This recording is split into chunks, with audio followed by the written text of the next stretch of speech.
Bueno, muy buenas a todos. Hoy volvemos en otro directo más a las 7 de la tarde, perdón, a las 7, a las 9 de la noche ya. Madre mía, lo que es saberse de memoria ya tantos directos. Vamos a tener hoy a Lama de Góngora, un torero que, bueno, imagino que la mayoría conoceréis porque su etapa de novillero fue brutal. Y ahora mismo como matador de toros también ha tenido muy buenos números. Tiene una carrera curiosa, una carrera completamente distinta a la de los demás. Y ya está por aquí Paco, en cuanto entre arrancamos. Vamos a andar a solicitud. Está mandada, vamos a arrancar ya en breve, con Lama de Góngora.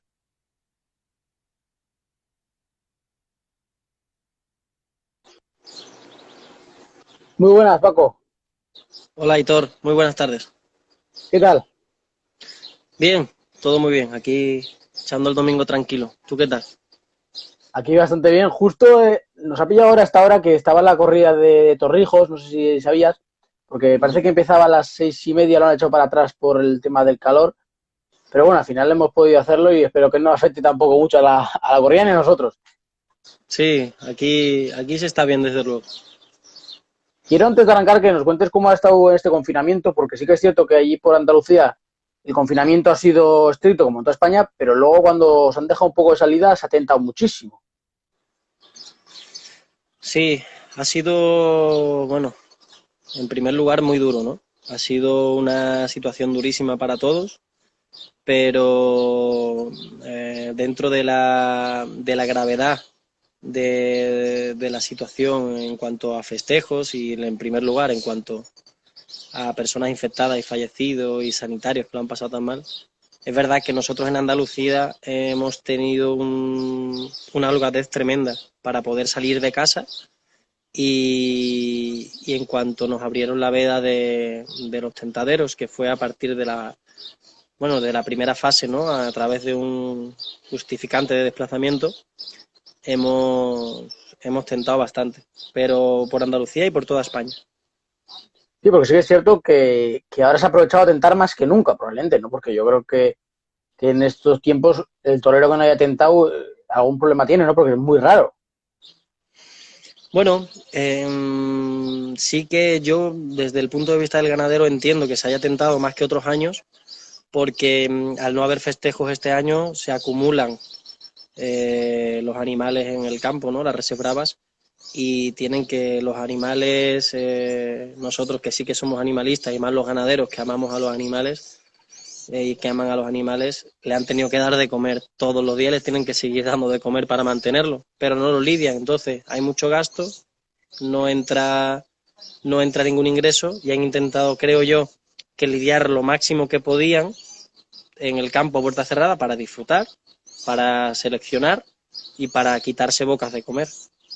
Sí, porque a ellos les ha afectado muchísimo. De hecho, ha empezado ya un poco ya, sobre todo por Colombia, por allí, que ya ha habido alguna ganadería que ha desaparecido. Bengala, me parece que se llama, si la ganadería de Bengala ya ha desaparecido. Es decir, que cuidado porque las ganaderías pequeñas son las que también, hombre, las grandes también se ven afectadas, ¿no? Pero claro, las grandes tienen mayor tamaño de ganado, pero las de abajo están pasando ahora por un momento extremadamente complicado y me imagino que habrá sido seguro alguna de las de abajo.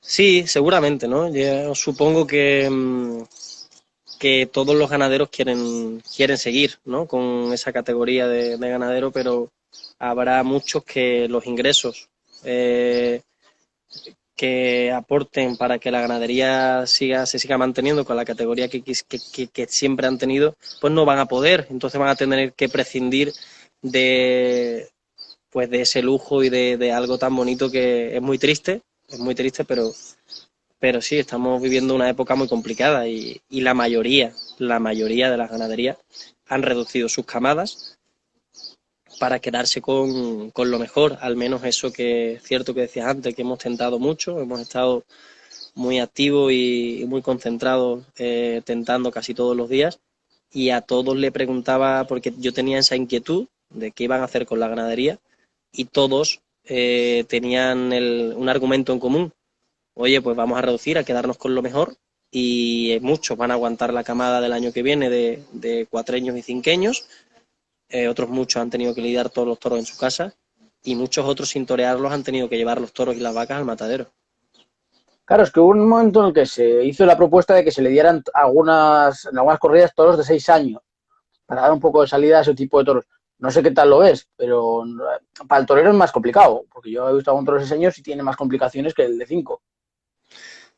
Sí, naturalmente los toros desarrollan, ¿no? Conforme tengan más edad, desarrollan sentido de una forma pues diferente según la edad que tenga, pero yo lo veo por una parte, lo veo bien, creo que se podrían, es una de las propuestas que puse sobre la mesa, creo que se podrían dar festejos para toreros del grupo B y del grupo C, toreros digamos que no están en todas las ferias de primera, con ganado que sobra, entre comillas, en el campo con respecto a la edad y que eso se vendiera de otra forma, pero eso no tiene viabilidad ninguna porque es otro año que el ganadero tiene que dar de comer a ese ganado. Es más, hay mucho ganado que sobra porque hay muchos ganaderos que no lidian lo que quisieran en la plaza con toros de 5 y de 4 años, así que no es una solución.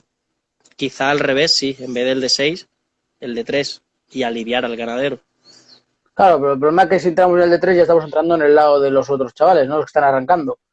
Entonces es algo un poco complicado. Sí, pero no como corrida, sino que se potenciara el tema de las novilladas. Claro, entonces Aliviar estaríamos al hablando ya ganadero. de ayudar a los novilleros. Así es.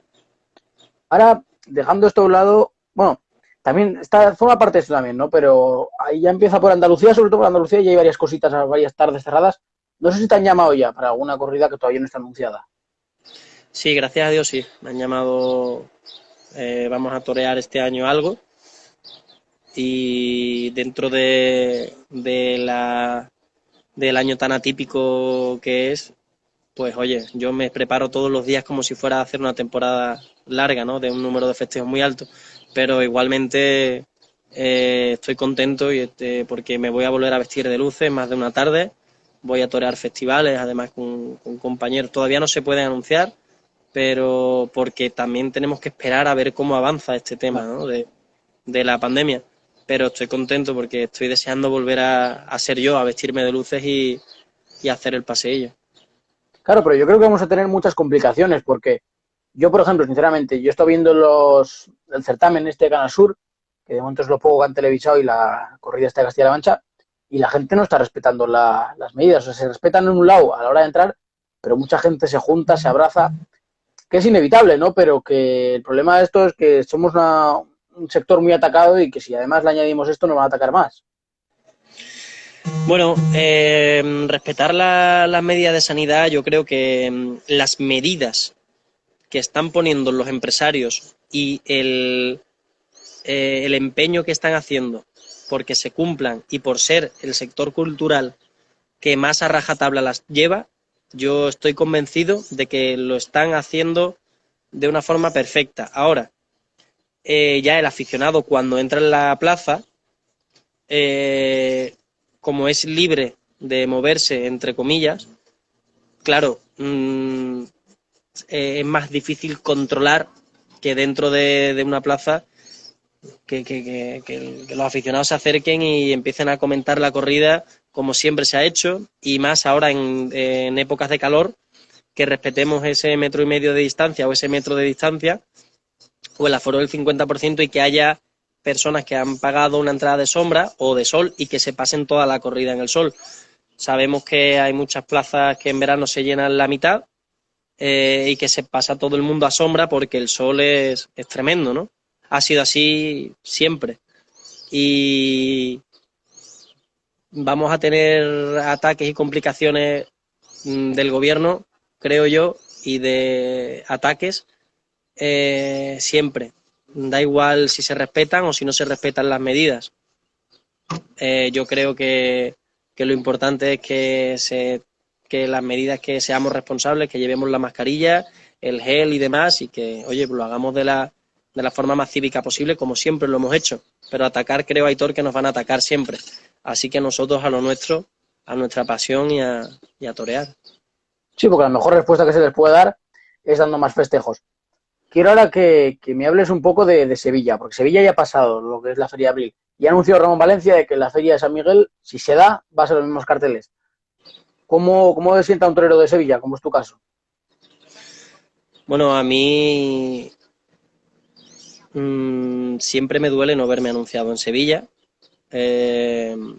y este año, bueno, pintaba una temporada bonita, una temporada con bastantes festejos sobre la mesa planteados a principio de temporada, pero no estaba en Sevilla. Sevilla no se prepara en un invierno ni en un año, Sevilla se prepara toda la vida al igual que Madrid. Para mí es un sueño continuo, la verdad.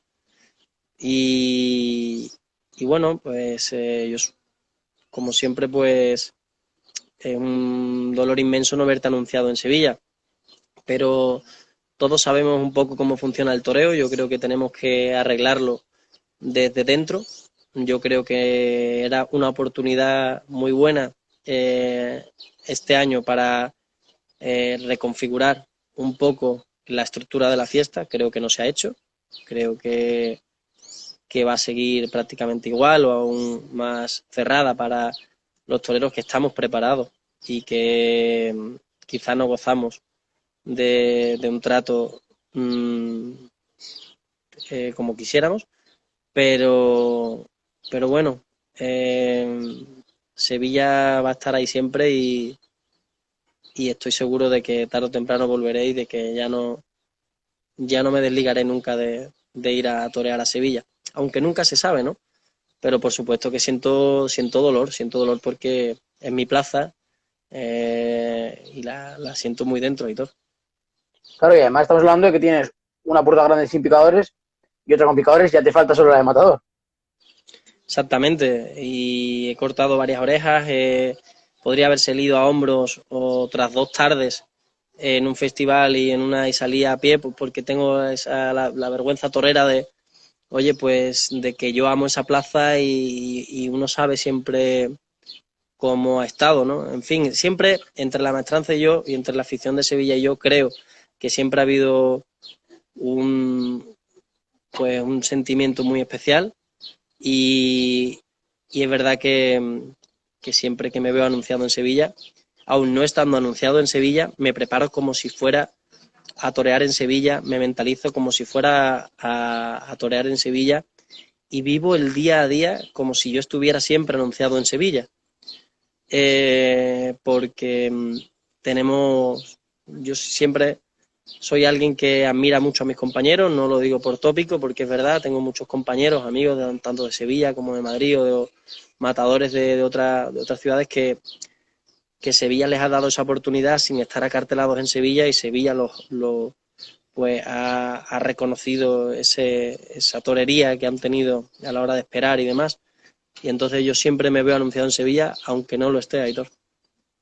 Claro, porque es que además nunca se sabe porque cuando estamos en Sevilla o Bilbao, estas plazas de primera categoría, cuando un torero se cae, normalmente suelen recurrir, cuando es urgente, a un torero de la tierra. Y en tu caso, pues sería más que seguro o muy probable que te llamaran.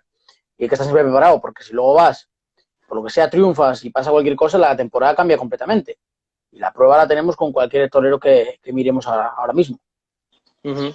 Sí, así es. Por eso te digo que a un torero siempre, y más habiendo tenido, siempre le duele no estar anunciado en su tierra, y más es que yo soy del Arenal, es mi barrio que está al lado de la Plaza de Toros, el del barrio de la Plaza del Toro.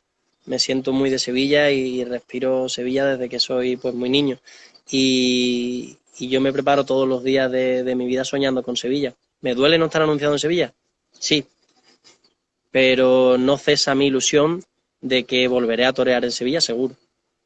Sí, porque Sevilla, ya la hablamos también con Antonio Nazaré, Sevilla ha cambiado mucho, porque antes en Sevilla la mayoría o unos cuantos toreros sevillanos entraba y ahora cuando miramos carteles faltan unos cuantos. Sí, es cierto que yo no le achaco la culpa nunca a nadie, ¿vale?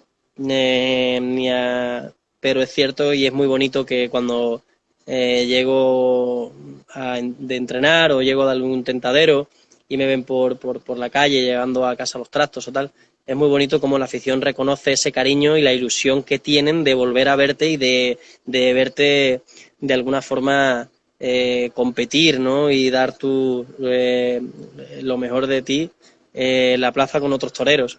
Y eso siempre me reconforta. Es verdad que hay veces que la espada, a mí en mi caso, me ha privado de un triunfo mayor, pero aún así ahí están los otros triunfos, ya sea en tema de orejas, y a mí no me gusta hablar nunca de lo estadístico, sino más de lo artístico. Y yo por eso siempre tengo mucha fe, no solo en mí, sino hay veces que le dijeron, ¿no?, al maestro Paco Ojeda, oye, pues hay muchos que no creían en ti, y dice, sí, pero yo creía en ellos. Pues yo creo mucho en ellos, en toda la afición que me sigue, que cuando toreo en los alrededores de Sevilla o toreo fuera de Andalucía, vienen a verme desde Sevilla. Entonces yo creo mucho en eso y a mí me reconforta, la verdad. Luego, yo te quería preguntar, porque esto a mí me ha pasado, no sé si a ti te ha pasado. Cuando pasó esto del confinamiento, yo sinceramente pensé que a la hora de la vuelta, sabiendo que las plazas no se iban a llenar, lo más normal sería combinar figuras con toreros del grupo C, grupo D, grupo B, incluso. No sé si tú lo has llegado a pensar y cuando han salido los carteles, la mayoría de la gente nos hemos quedado muy sorprendidos, porque claro, esto condiciona a que al haber menos capacidad de meter gente, luego hay que subir el precio de las entradas, ¿no? Porque tienes que subirlo porque si no, luego no compensas. No sé si tú lo viste así, yo pensé que iban a mezclar un poco más que antes. Bueno, como te he dicho antes, yo creo que se iba a reestructurar de una forma muy interna el esquema de cómo está actualmente el toreo, en base al aficionado, que es el que creo que hay que cuidar más, en base al ganadero, al torero y al empresario. Por ese orden o alterándolo como quieras. Pero yo creía que se iba a reestructurar. Viendo los carteles que están anunciando a posteriori, veo que todo sigue igual. No obstante, yo he puesto no solo mi grano de arena, sino que me he esforzado en hacerle llegar ideas a quien creo que puede tener un poco de influencia, a quien creo que piensa desde la forma más pura en la que se pueda llevar el toreo y en la que pienso que es como más grandeza se le daría al toreo, porque no tenemos que pensar solo en nosotros, siempre pensamos, oye, pues vamos a conseguir corrida, a matorear el número máximo de corrida y el de atrás que arree.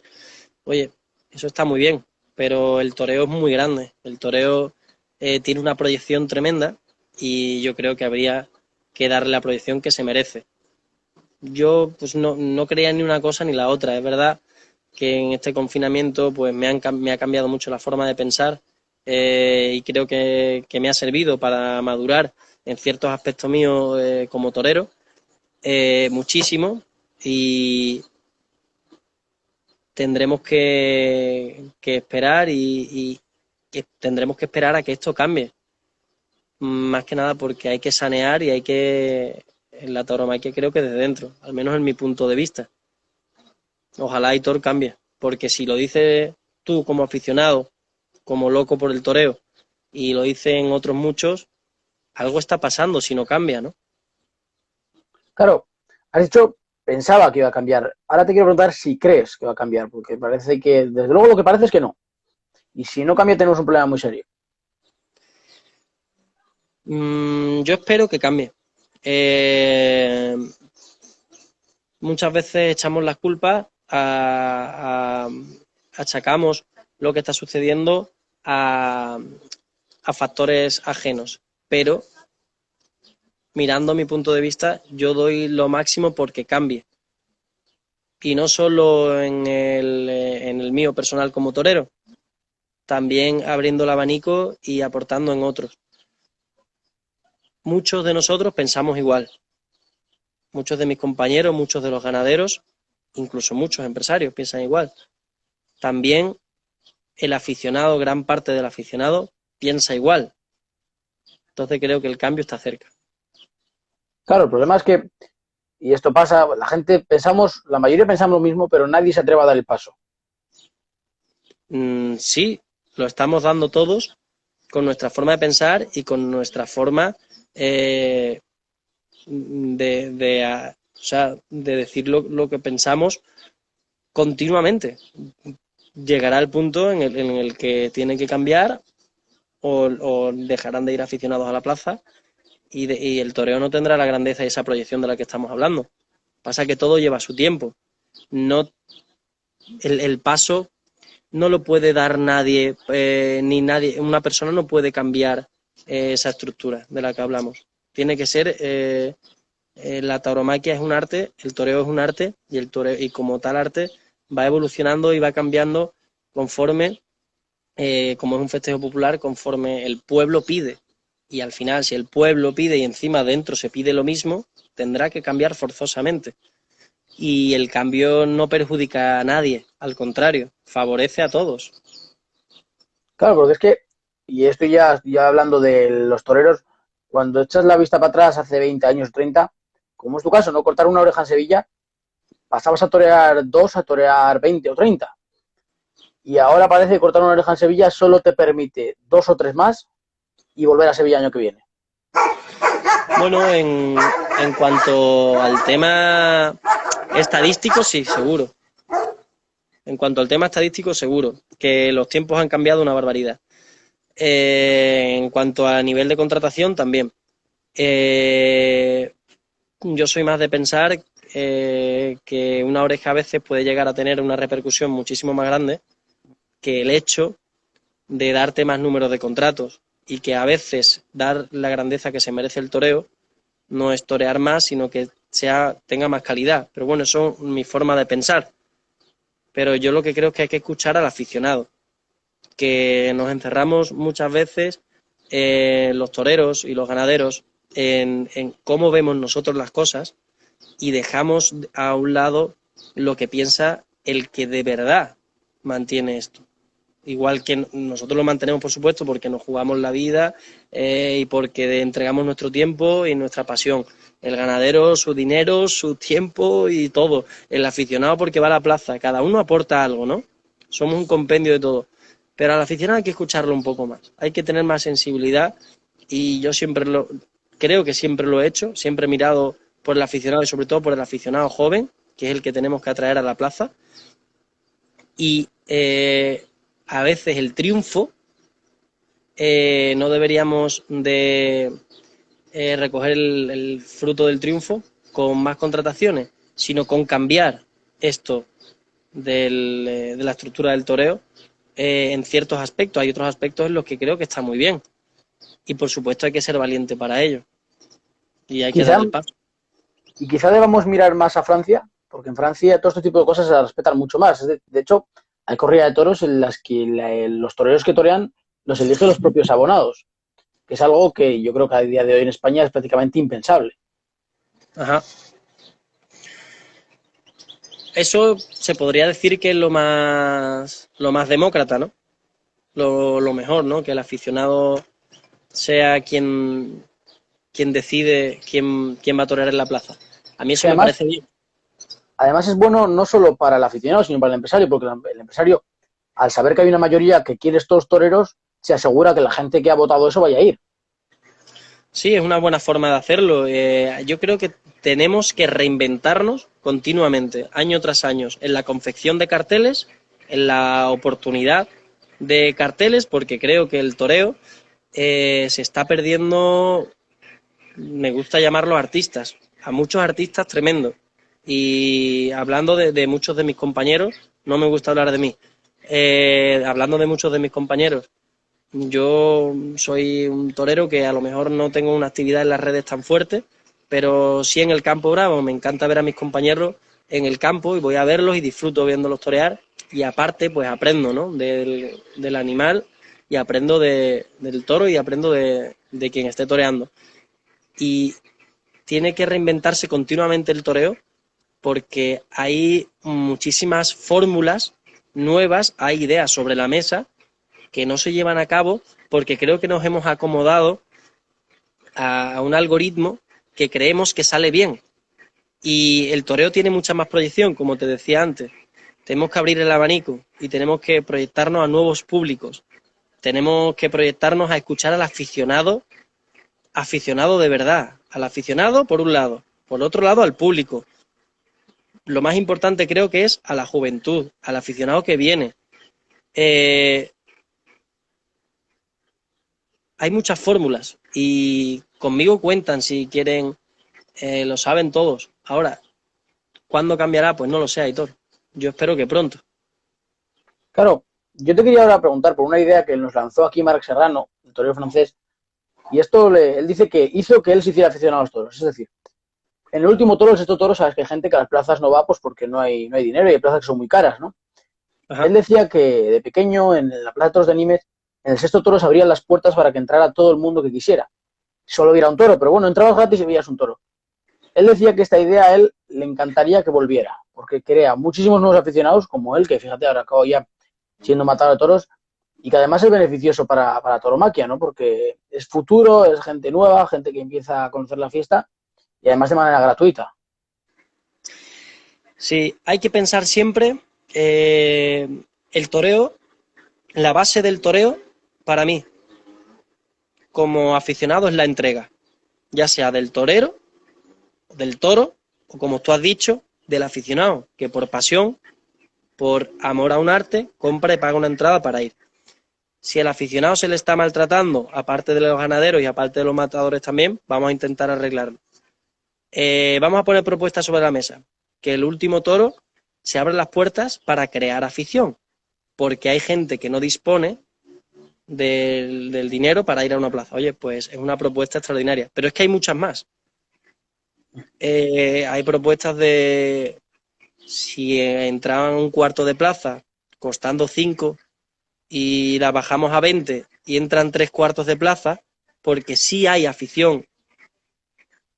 Entonces el porcentaje de ganancia es el mismo, pero Pero potencia la afición, ¿no? claro, sí. Vale.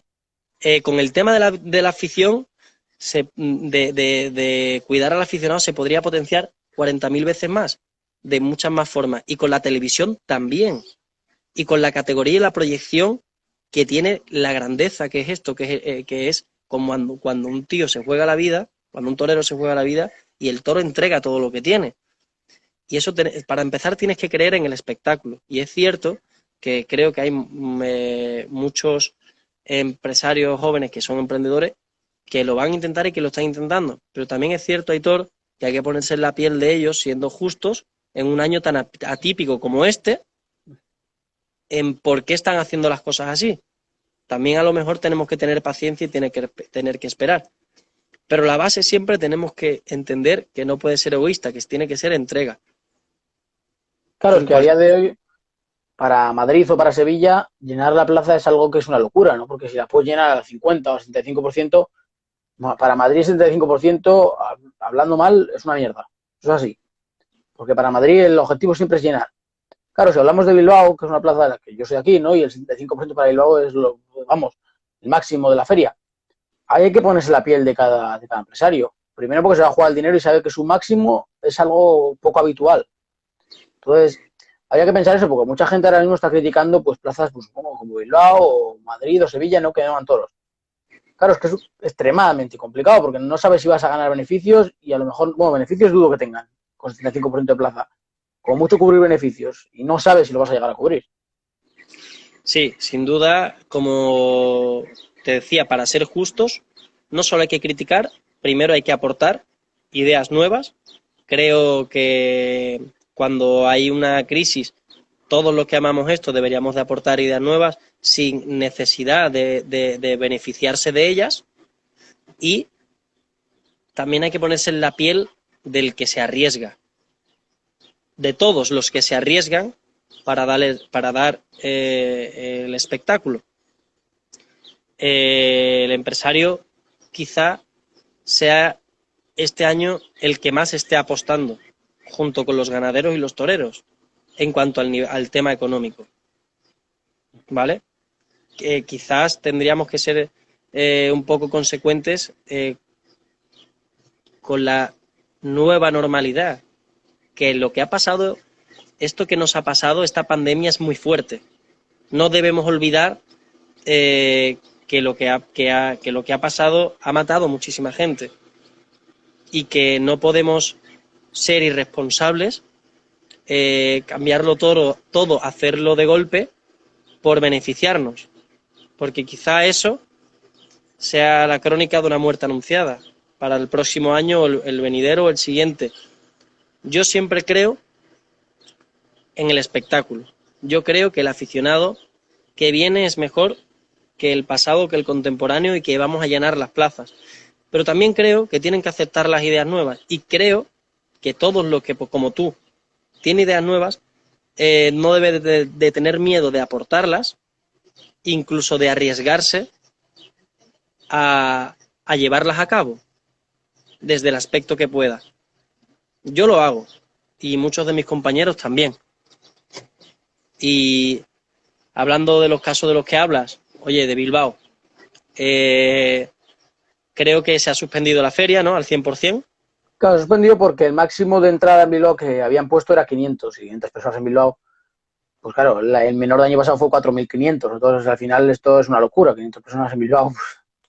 Claro, tenemos una balanza insostenible en cuanto a nivel económico de taquilla, gastos que cubrir de una corrida de toros. Pues si es insostenible, a veces tenemos que proyectar, como te he dicho antes, a la grandeza del toreo. A lo mejor un año en blanco no hubiera sido tan malo, sanear la tauromaquia, pero para volver de una forma más fuerte. Y lo que sí está claro es que tenemos que dejar de ser maltratados por el gobierno, ¿no? Por la administración pública, sea cual sea, el gobierne quien gobierne, tenemos que dejar de ser maltratados y el espectáculo no puede ser tan costoso y se deberían de dar más. Y yo soy de los que piensa que se arregla desde la base, desde las novilladas y desde los festejos menores. Claro, ahora que hablas de las novilladas, te quiero hacer una pregunta que se la hago a todos los que sois toreros jóvenes o novilleros, que es, me imagino que esto te ha pasado, seguro, no está pasando muchísimo esto a tauromaquia, que es el hecho de que te llaman.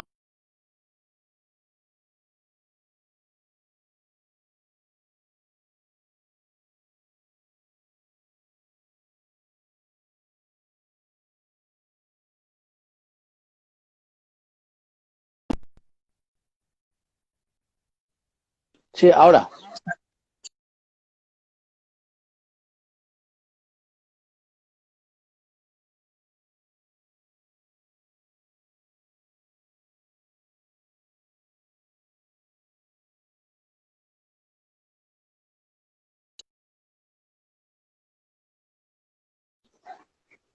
Ahora, Aitor, Sí, es que me está entrando una llamada, me ha llamado ya 2 veces seguidas. Claro, te quería decir, esto me imagino que te ha pasado seguro de novillero, que es que vas a una feria de un pueblo y te dicen que vas a cobrar menos de lo permitido. Muchas veces no van, o me imagino que la mayoría no vais, pero el problema no es los que no vais, sino los que van. ¿Cómo crees que habría que arreglar esto?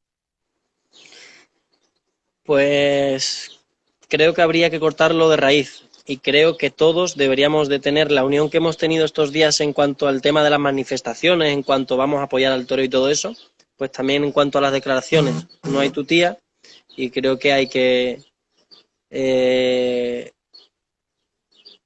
cambiar quizá el sistema económico que tenemos desde dentro de la tauromaquia, desde dentro del toreo, y quizá siempre engrandecer la fiesta, y como se engrandece la fiesta es dando categoría a todos los que forman parte del espectáculo. Y así creo que no se le da. Ahora quiero hablar un poco más de ti, ¿no? Porque hemos hablado mucho de lo general de la tauromaquia. Hablando de ti ya de los inicios, quiero que hables de una persona, yo creo que fundamental ahora mismo en la tauromaquia de Sevilla, que es Luis de Paulova. Sí. Bueno, pues Luis de Paulova, aparte de ser muy amigo mío, pues fue quien desde que yo entré en la escuela de Sevilla, de alguna forma, me llevó de su mano, me ayudó en mi preparación y fue una etapa en la que pues tuvo un papel fundamental para mí, me ayudó muchísimo a ese arranque como novilleros sin picadores y me aportó muchísimo como torero, sin duda. Sigo teniendo muy buena relación con él y sigo aprendiendo muchísimo y escuchando sus consejos. Para mí es una persona muy especial. Lo recuerdo, toda esa etapa la recuerdo con un cariño y como de las más bonitas de mi vida. Claro, además su etapa de novilleros sin picadores fue de las más fuertes que ha habido bueno, en aquella época probablemente el más fuerte de los más fuertes, ¿no? De esos años. Sí, yo antes de mi aparición en Sevilla y de esa Puerta del Príncipe, oye, yo llevaba ya varios años toreando sin picadores por toda España y toreando novilladas muy fuertes, quizá por encima del nivel el nivel de exigencia de esas novilladas estaba por encima de lo que a lo mejor mi aprendizaje en ese momento iba, pero me curtí muchísimo, me ayudó, creo que como siempre me fajé, me apreté los machos y tiré para adelante. Después pues ya vino una época más bonita que fue la época de las novilladas de Canal Sur, que las gané. El primer año toreé hasta la semifinal y el segundo año las gané, que fue el año de la Puerta del Príncipe. Pero toreé Claro, muchísimas novilladas sin picadores.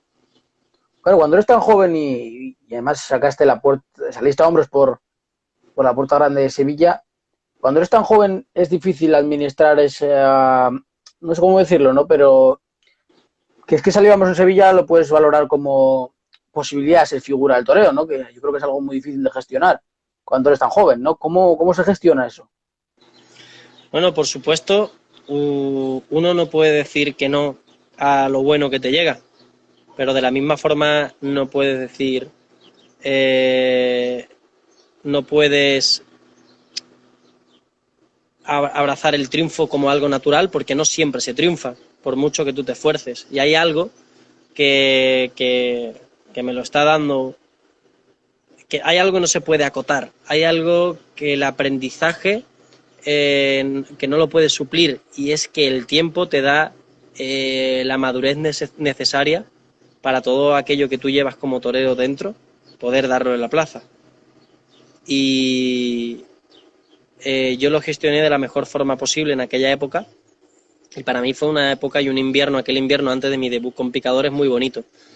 Eh, Al año siguiente, pues yo creo que lo he comentado alguna vez, que el torero se comió a la persona, entonces quizá estaba en un nivel artístico, eh, sentía, ¿no?, mucho delante de la cara de los animales y conseguía hacer faenas que me llenaban, pero claro, la madurez como persona pues no llegaba al mismo punto y cuando no van las dos a la vez, al no haber armonía, no tiene una base sólida y se cae.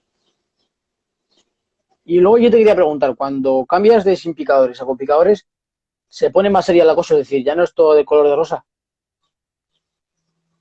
La verdad es que yo nunca me he tomado ni el triunfo ni el fracaso en cuanto a lo estadístico, te vuelvo a repetir, de una forma demasiado eh, crítica, sino más en conseguir el triunfo o a través no de algo abstracto, sino de una obra sólida que perdure, que es lo que soñamos todos, supongo, o al menos en mi concepto, ¿no? Algo que se le quede grabado al aficionado y que sea un estilo que inconfundible.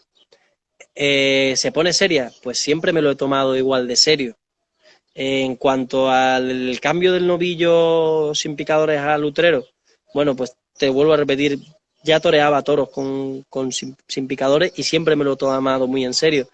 Quizás lo que uno no es capaz de gestionar, porque siempre he vivido en el campo, siempre he sido una persona muy solitaria en cuanto a mi preparación, al entrenamiento y a profundizar en mí mismo, quizás lo que no llevaba también y lo que me costó aprender con el tiempo es el trato con las personas y con el tiempo pues uno va aprendiendo y va sabiendo que hay más toros que lidiar que el que sale en la plaza. No sé si has visto el mensaje que te ha dejado el maestro Luis de Paulova, Uh-huh. que te ha dicho ahí que ha sido el mejor novillero sin caballos que ha tenido él en la escuela de Sevilla. Yo creo que es algo que como torero a uno le tiene que poner unos niveles altos, ¿no? Porque los de Paulova por ahí han pasado unos cuantos. Pues imagínate, ¿no? Se me ponen los vellos de punta porque yo es que además el maestro lo admiro una barbaridad. Eh, Ahí, como te decía, el concepto del toreo de uno, el mío, al menos no es, no tiene nada que ver con lo estadístico, aunque por supuesto me encantaría, ¿no? Conseguir cotas estadísticas altísimas.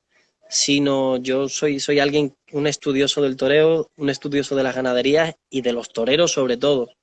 Y admiro a todos como si fueran pues artistas que son capaces de transmitir algo muy especial y que a lo mejor el aficionado o el público no es capaz de percibirlo, pero que a mí me llena muchísimo y que lo comparo y hago paralelismo con otras artes. Y para mí Luis de Paulova ha sido un torero muy importante, un torero enorme, y que me diga eso tanto con el capote como con la muleta, después de haber recibido una cornada tan fuerte que muchos creían que era un juguete roto, y al contrario, lo que se forjó es un torero más maduro, con 18 años, le arrancó prácticamente media cara, ¿no? El ojo. Y, y para mí ese tipo de artistas, yo poder disfrutar de ellos después viéndolo torear en el campo y demás, pues que me diga eso me imagínate, me llena muchísimo por dentro. Me da ilusión para volver a levantarme mañana a entrenar al 100%. Sí, porque Luis de Pavlova yo creo que sin duda es un ejemplo de superación para todos. Y además que no solo ya un torero ya cuando se retira, lo deja a un lado, sino que ahora además está echando una mano a la Escuela de Sevilla y además que la echa bastante bien, ¿eh? Porque le hace publicidad a todos y cada uno de los toreros por redes sociales, por todo, se mueve mucho y ya donde hay un torero de la Escuela de Sevilla está. Entonces es algo que yo creo que hay que agradecer.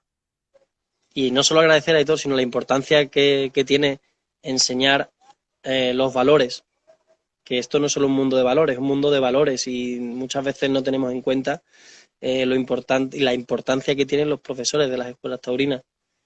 Quitando las disputas son buenas o no son buenas las escuelas taurinas, lo difícil y la responsabilidad que tiene un torero para decirle a alguien que tiene ilusión con ser torero, enseñarle esos valores, ¿no? Es una responsabilidad tremenda. Yo por eso siempre admiro mucho entre ellos a Luis de Paulova, ¿no? Ahora volviendo a tu carrera, quiero que nos hables de la etapa con picadores, cuando sales Ambros otra vez en Sevilla.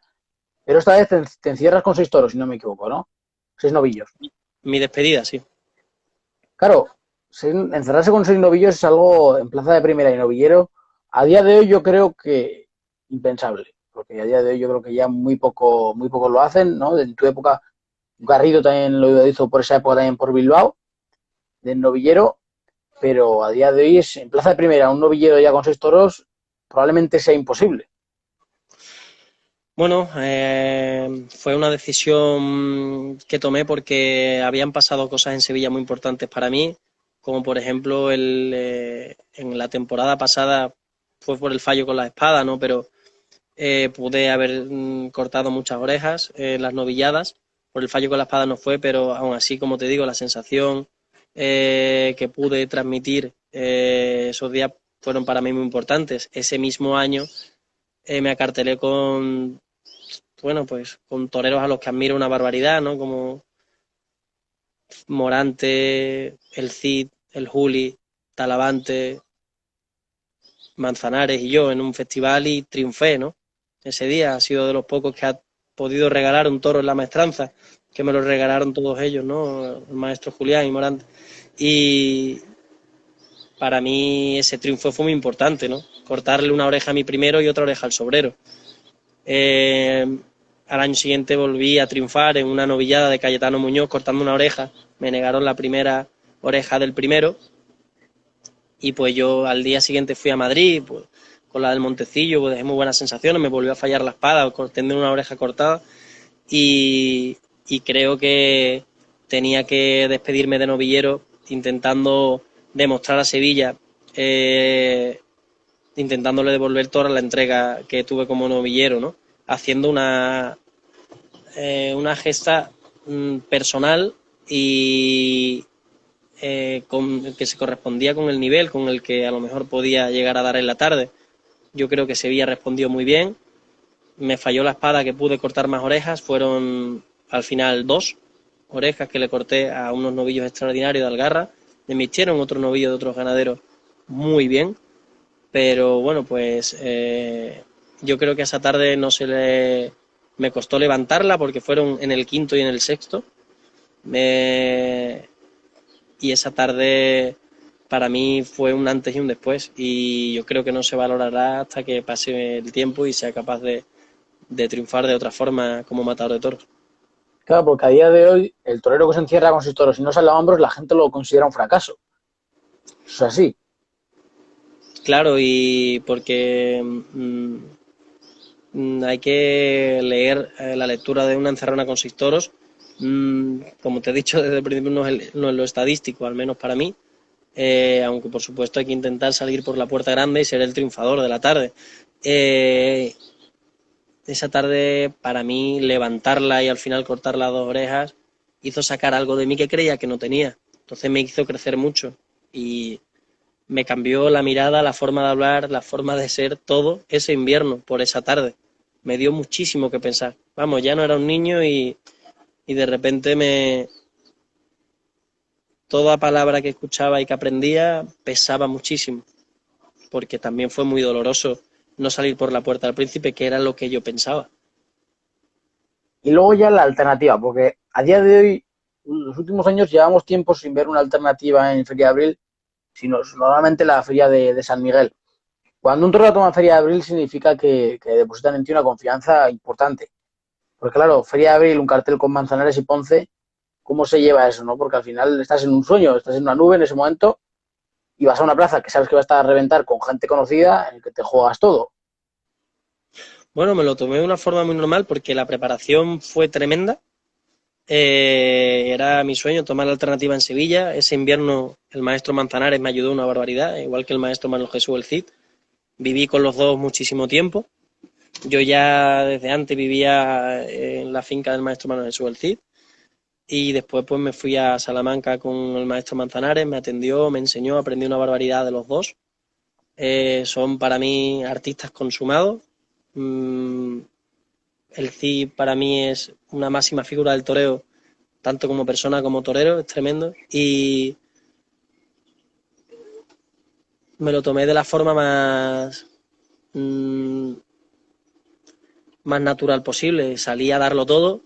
Ese día es cierto que los toros no acompañaron a ninguno de los tres, pero el as de espada de Manzanares fue el que triunfó. Y para mí, bueno, pues fue un sueño cumplido. Mucho tiempo, muchísimo trabajo, muchísimo sacrificio para empezar de nuevo. ¿Y cómo se lleva el torear 2 tardes ese año? Porque ese año solo son 2 tardes, pero luego el año siguiente, ¿qué es lo que cambia para que haya 17?